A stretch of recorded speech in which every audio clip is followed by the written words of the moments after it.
నిరడిగొండ మండల కేంద్రంలో తెలంగాణ రాష్ట్ర మొదటి ముఖ్యమంత్రి కేసీఆర్ జన్మదిన వేడుకలు బోధ్ ఎమ్మెల్యే అనిల్ జాదవ్ ఆధ్వర్యంలో ఘనంగా జరుపుకున్నారు.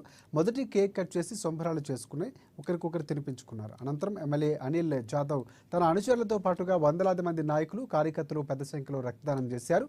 ఈ కార్యక్రమాన్ని ఉద్దేశించి ఎమ్మెల్యే మాట్లాడుతూ తెలంగాణ మాజీ ముఖ్యమంత్రి కేసీఆర్ ఆయురారోగ్యాలతో ఉండాలని, ప్రజల దీవెనలు ఎల్లప్పుడూ ఆయనపై ఉంటాయని కూడా అన్నారు.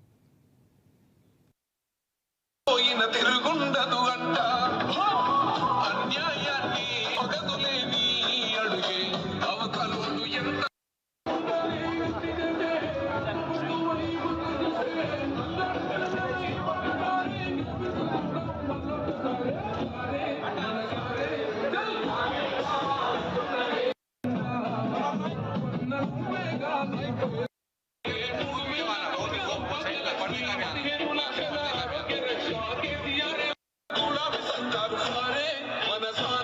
కేసీఆర్ రావాలంటున్నరే తెలంగాణ పల్లెల మల్లకారే